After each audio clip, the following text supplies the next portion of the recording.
स्वागत है दोस्तों आप सभी का इस वीडियो में। दोस्तों जैसा कि आप जानते हैं कि आईबी सिक्योरिटी असिस्टेंट का पेपर 29 सितंबर से शुरू हो गया है और आज 29 सितंबर को ही मेरा फर्स्ट शिफ्ट में पेपर था। तो उसी पेपर से रिलेटेड इस वीडियो में मैं आपको कुछ जानकारी दूंगा कि किस तरीके का पेपर आ रहा है, किस तरीके कितना मेरा अटेम्प्ट था, किस तरीके मैंने अप्रोच किया पेपर को सॉल्व करने के लिए।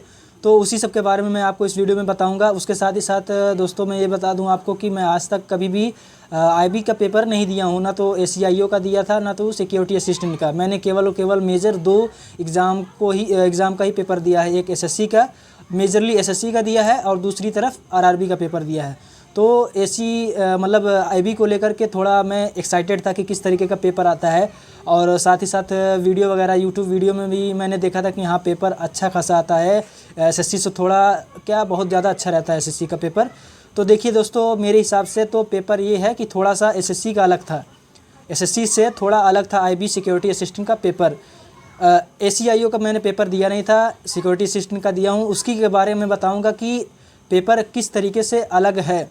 तो पेपर देने के बाद मैं आपको बता दूं जेन्युइन कि हाँ ठीक ठाक रहता है, थोड़ा सा एसएससी से थोड़ा सा बदलाव होता है, लेकिन इतना नहीं है कि आपका ड्रास्टिक चेंज देखने को मिलेगा कि एसएससी में कुछ पूछ रहा है और आईबी में कुछ। अगर आप एसएससी की अच्छी से तैयारी कर रहे हैं तो देखिए दोस्तों मैं आपको बता दूं कि मैं 1 साल से पिछले तैयारी कर रहा हूं, तो थोड़ा थोड़ा लेवल हो ही गया है। रीजनिंग का पेपर अच्छा खासा हो जाता है पेपर, और मैथ का सेक्शन अच्छा खासा हो जाता है। तो मेरा मैथ और रीजनिंग पोर्शन ठीक ठाक रहता है, इसी पे मेरा स्ट्रॉन्ग पॉइंट यही है। और बात करूं मैं इंग्लिश का, तो इंग्लिश का मेरा पेपर उतना अच्छा नहीं होता एज़ कम्पेयर टू मैथ और रीजनिंग के। मैथ रीजनिंग में मेरा अच्छा खासा स्कोर हो जाता है, अबाउट 95% अटेम्प्ट हो जाता है और एक्यूरेसी भी लगभग 90 के करीब आ जाती है। और इंग्लिश की मैं बात करूं तो इंग्लिश में मेरा अटेम्प्ट ठीक नहीं रहता।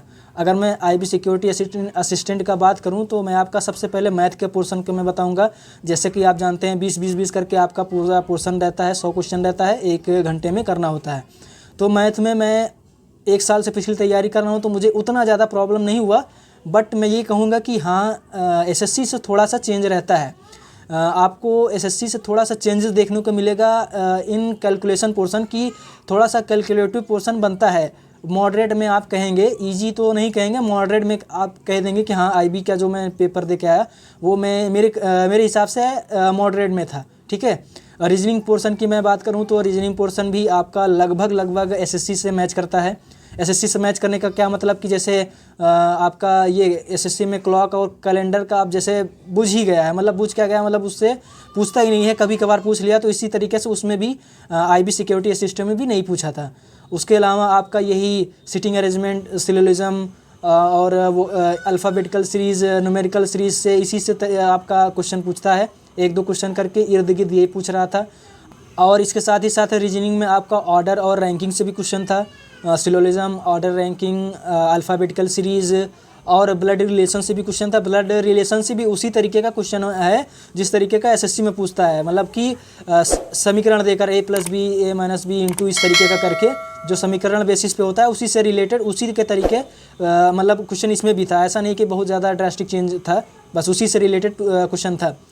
और मैथ की पेपर की मैं बात करूं तो आपका अरिथमेटिकल पोर्शन ज़्यादा है, आपका ये लाभ और हानि, परसेंटेज, उसके साथ साथ गति, मतलब गति, ट्रेन वगैरह की गति वगैरह का क्वेश्चन।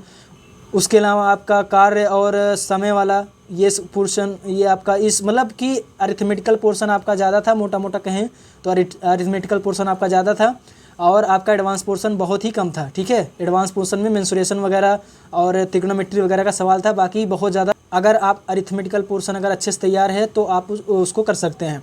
देखिए दोस्तों मैं इसलिए मैं इजी टू मॉडरेट बता रहा हूँ मैथ का, क्योंकि मेरा ठीक ठाक है, इसलिए मेरे हिसाब से तो मैं मॉडरेट ही कहूँगा, इजी टू मॉडरेट कहूँगा। बहुत ज़्यादा हार्ड नहीं था, ऐसा नहीं है कि आप कैलकुलेट नहीं कर पाएंगे। देखिए एक लड़का वो होता है जो अभी नया है, अगर कैंडिडेट नया है तो उसको भाई हो सकता है इजी मतलब हार्ड लगे, मॉडरेट टू हार्ड। लेकिन जो अगर पिछले काफ़ी दिनों से तैयारी कर रहा है तो उसके लिए भाई मॉडरेट, इजी टू मॉडरेट ही रहेगा। कैलकुलेशन में थोड़ा सा वो दिक्कत कर सकता है, बाकी कॉन्सेप्ट और पूछने का तरीका लगभग जो आप पढ़े हैं एसएससी का उसी से था। ठीक है। जीएस पोर्शन में बात करूं तो जीएस पोर्शन में पॉलिटी का अच्छा खासा क्वेश्चन पूछा था। जैसा कि आप जानते हैं दोस्तों कि इसमें जीएस का 40% सिलेबस है, मतलब 20 क्वेश्चन आपका रहेगा करंट अफेयर का, 20 क्वेश्चन रहेगा आपका जनरल अवेयरनेस का। ठीक है, तो करंट अफेयर मैं दोस्तों बता दूं कि मेरा करंट अफेयर बहुत ही वीक होता है और मैं पढ़ता भी नहीं हूँ।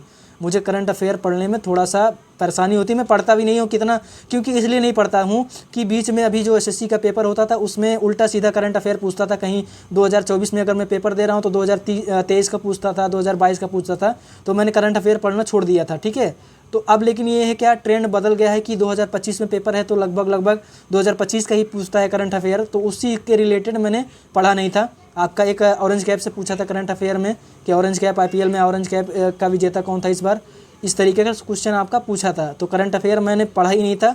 करंट अफेयर में मोटा मोटा ऐसे क्लास ले लेता था बस, बाकी थॉरोली में अगर बताऊँ तो करंट अफेयर मैं नहीं पढ़ता हूँ। ठीक है, और अगर मैं जनरल अवेयरनेस की बात करूँ तो जनरल अवेयरनेस में पढ़ता हूँ। उससे रिलेटेड अगर मैं बात करूँगा तो मैं बताऊँगा कि भाई मॉडरेट से थोड़ा सा ऊपर है जनरल अवेयरनेस।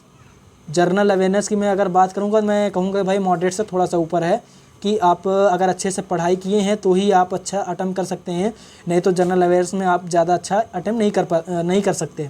ठीक है, तो जनरल अवेयरनेस में आपका पॉलिटी पढ़ के जाइएगा आप, उसके साथ ही साथ एंशिएंट हिस्ट्री ज़्यादा पढ़ के, मतलब भाई देखिए ज़्यादा मैं नहीं कहूँगा कि पढ़ के जाइए, हो सकता है कि आपका जो पेपर हो, आपका जो शिफ्ट हो उसमें कुछ अलग पूछ ले।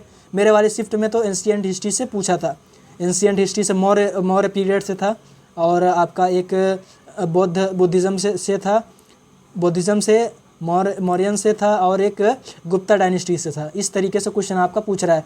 और स्टैटिक्स में अगर मैं बात करूं तो स्टैटिक में नाटी पूछा था कि नाटी नृत्य किस राज्य का है, इस तरीके से पूछा था। तो मैं यही कहूँगा कि आप सबसे पहले देखिए, आप अगर स्ट्रेटजी से नहीं अटेम्प्ट करेंगे तो आप हो सकता है कि पूरे क्वेश्चन देख भी ना पाएँ।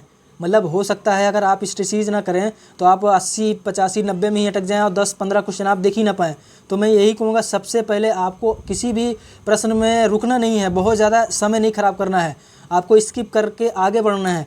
मैं आपको बता दूं कि 2024 के सीजीएल में प्री में मेरा इसी की वजह से मेरा फर्स्ट पेपर नहीं निकला, क्योंकि मैं 1-2 क्वेश्चन में, 2-3 क्वेश्चन में, एक इंग्लिश का मुझे अच्छे से याद है कि मैं PQRS था उसी में अटक गया था, काफ़ी 2 मिनट के करीब दे दिया था, और एक मैथ का क्वेश्चन था उसमें भी मैंने काफ़ी ज़्यादा समय दे दिया था। तो मैं यही कहूँगा कि समय मत बर्बाद करिएगा किसी भी एक पर्टिकुलर क्वेश्चन में।